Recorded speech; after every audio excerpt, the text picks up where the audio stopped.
बहुत बहुत धन्यवाद पुष्कर जी। मंचस्थ आज के इस कार्यक्रम में बतौर मुख्य अतिथि इस कार्यक्रम में भाग लेने आए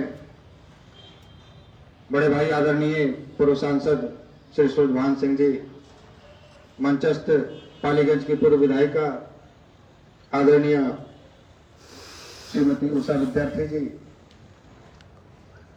और इसके पहले जो हमारे गणमान्य अतिथि हैं उनका संबोधन मैंने मंच से किया था। आज श्री बाबू के पुण्यतिथि के अवसर पर हम लोग यहाँ एकत्रित हैं। तो यहाँ से कुछ संदेश जो भी यहाँ पर जिस संख्या में जो लोग भाई बैठे हुए हैं, बंधु बैठे हुए हैं, उनको एक संदेश हम जरूर देना चाहेंगे कि हम अपने घर में, कार्यालय में श्री बाबू की तस्वीर लगाते हैं। अपने घर में, अपने कार्यालय में, अपने सोशल मीडिया के प्रोफाइल डीपी में, व्हाट्सएप के डीपी में श्री बाबू की तस्वीर लगाते हैं और सोशल मीडिया पर अपने संबोधनों में कुछ जो नासमझ लोग हैं उनके लिए संदेश है। हम लोग किसी पार्टी, किसी नेता, किसी व्यक्ति या किसी एक विचारधारा से प्रभावित होकर किसी एक विशेष समुदाय को, चाहे वो अल्पसंख्यक समुदाय हो, चाहे उसको मुस्लिम समुदाय कहें या दलित वर्ग कहें, हम उनके बारे में शब्द कहते हैं। तो इससे अच्छा है कि श्री बाबू की तस्वीर अपने कार्यालय और घर से हटाकर और कचरेदानी में डाल दीजिए। क्योंकि आप श्री बाबू के विचारों को कचरेदानी में डाल चुके हैं, इसलिए तस्वीर घर में लगाने की कोई आवश्यकता नहीं। आपको जानकारी होगी जिस समय देश का बंटवारा हो रहा था, भारत के मुसलमान पाकिस्तान जा रहे थे, तो 50,000 से अधिक की संख्या में इस देश के बिहार के मुसलमान और उनके नेता श्री बाबू से मिलने आए कि आप इस देश, इस राज्य के मुखिया हैं, यदि आप ये विश्वास दिलाते हैं कि आपके राज्य में हम लोग सुरक्षित हैं, तो हम इसी देश में रहना चाहेंगे, हम पाकिस्तान जाना नहीं चाहेंगे। तो श्री बाबू ने कहा कि यदि आप तिरंगे के नीचे झुकना पसंद करते हैं, यदि आप इस मिट्टी को अपनी मातृभूमि समझते हैं, यदि आप भारत माता की जयकारी लगाने को तैयार हैं, तो सुन लीजिए, जब तक डॉक्टर सिकेश्वर सिंह जिंदा है तब तक आपका कोई बाल बांका नहीं कर सकता। और उनके इस विश्वास पर 50,000 मुसलमान जो पाकिस्तान जा रहे थे वो बिहार पर रुक गए थे। और हम श्री बाबू की तस्वीर घर में लगाते हैं और एक वर्ग विशेष को गालियां दे रहे हैं, उन्हें अपमानित कर रहे हैं। देवघर मंदिर में प्रवेश की बात बड़े भाई बताए, क्या नहीं झेलना पड़ा इनको। मंदिर में इनके ऊपर हमला किया गया, इनको घसीटा गया।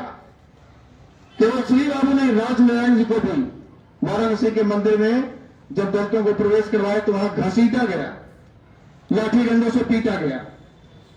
इनके ग्रामीण भी इनका बहिष्कार किए कि नहीं, ये तो मंदिर में दलितों को प्रवेश करवा।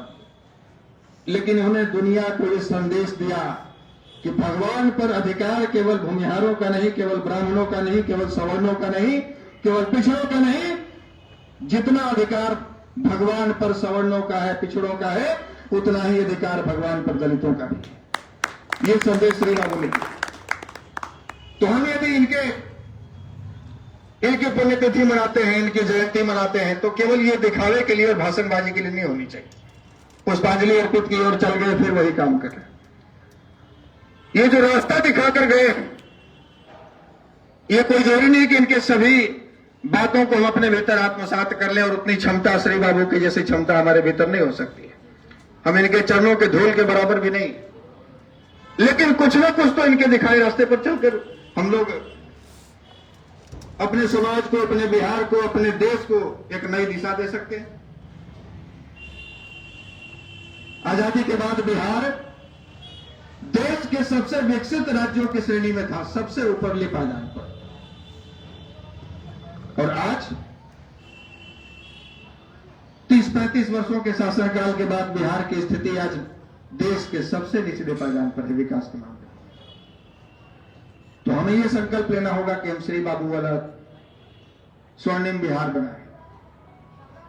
हमें यह संकल्प लेना होगा कि हम बिहार में बंद पड़े उद्योग धंधों को फिर से कैसे पुनर्जीवित करें, बिहारियों को बिहार में कैसे रोजगार दे सके।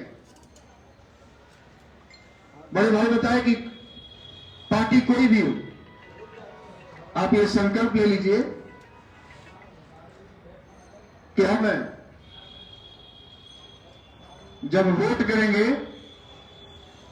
तो अपनी विचारधारा वालों को करें, यानी कि जो हमारी बात करेगा वही हमारे वोट पर राज करेगा। और ऐसी जब स्थिति आएगी तो निश्चित रूप से आप जिसके चाहेंगे उसी की सरकार बिहार में बनेगी, और जिसकी नहीं चाहेंगे उसकी सरकार बिहार में कभी बन नहीं सकती है। श्री बाबू राजनारायण जी, स्वामी सहजानंद सरस्वती जैसे सरीखे लोग हमारे समाज में हुए और वो रास्ता दिखा कर गए, लेकिन उस पर चलने की आवश्यकता है।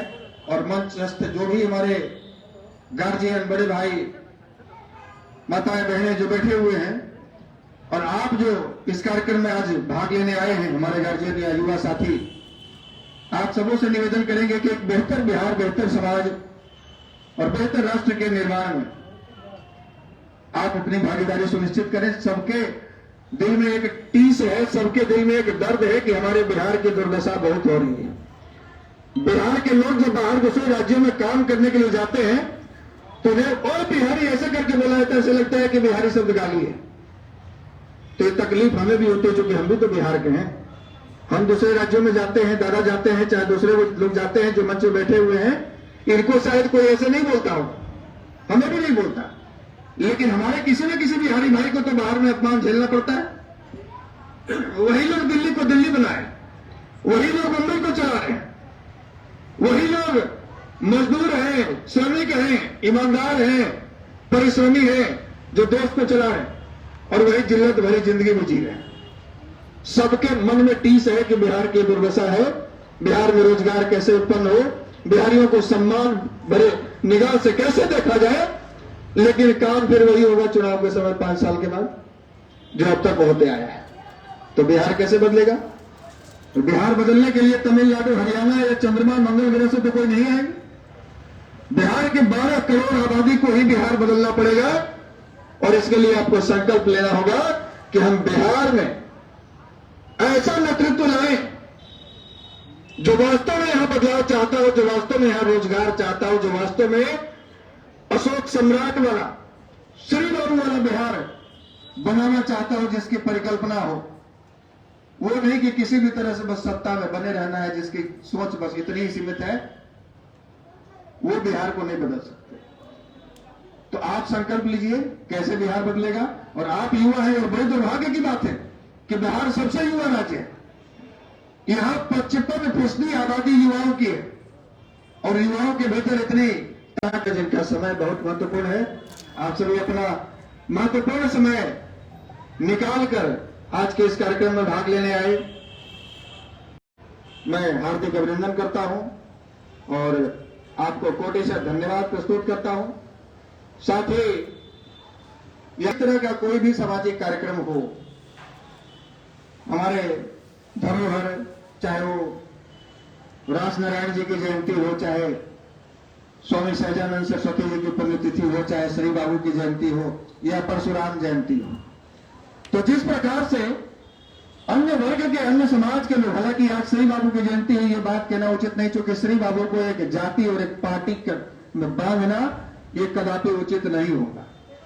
लेकिन फिर भी एक रिक्वेस्ट, एक निवेदन हम करेंगे जो मंचस्थ हमारे माननीय अतिथि हैं, कि जिस प्रकार से रविदास जयंती में, जिस प्रकार से अम्बेडकर जयंती में, जिस प्रकार से फूलों की और पेरियार की जयंती में, या जिस प्रकार से अन्य वर्गों के जो उनके आदर्श रहे हैं, जो उनके महामानव के रूप में जिनको पूछते हैं, सब अपने लिए सम्मानित जगह पर है। हम किसी की कोई कमी नहीं निकाल रहे, सबके लिए अपना अपना एक आदर्श है। तो अन्य वर्ग के लोग जिस प्रकार से अपने समाज के उन अनुभव को या उन महामानवों के जयंती या उनके पुण्यतिथि के कार्यक्रम में जाने में संकोच नहीं करते हैं और मंच से खुलेआम उनका वंशज कहने में संकोच नहीं करते हैं। उसी प्रकार से आज कई माननीय नेताओं को, नेतागण जो हमारे समाज के थे, उनको यहां पर आमंत्रित किया गया था। लेकिन आज ये खुशी की बात है, हमने जो कहा कि श्री बाबू को जाति और पार्टी में बांधना कहीं उचित नहीं होगा, तो आज इस मंच पर कांग्रेस के भी विधायक जी थे जो कि कार्यक्रम के बाद चले गए अपने क्षेत्र में। लोजपा के भी हमारे सम्माननीय सर्वा मंच पर अभी उपस्थित है। भाजपा के भी पूर्व विधायिका यहाँ पर मौजूद है। तो सभी पार्टियों के और अलग अलग संगठन के और दूसरे क्षेत्र में भी सेवारत, चाहे चिकित्सा के क्षेत्र में, चाहे शिक्षा के क्षेत्र में, चाहे व्यापार के क्षेत्र में, जो लोग अपना एक कीर्तिमान स्थापित किए हैं, आज इस मंच पर दिखे और ये बड़ा अच्छा लगा। सामाजिक एकता के पहल जो एक प्रयास किया गया वो सफल हुआ और जो लोग आज के इस कार्यक्रम में भाग नहीं ले सके उनके लिए भी हम धन्यवाद प्रेषित करते हैं और भविष्य में उम्मीद करते हैं कि जब भी इस तरह का कोई सामाजिक कार्यक्रम होगा तो समाज के लोग, चाहे वो हमारे नेतागण हो, अभिभावक हो या आम आदमी हो, बढ़ चढ़कर उसमें अपनी भागीदारी सुनिश्चित करेंगे। इन्हीं शब्दों के साथ मैं अपनी वाणी को विराम दूंगा। बहुत बहुत धन्यवाद। बहुत बहुत धन्यवाद आशुतोष कुमार जी। अब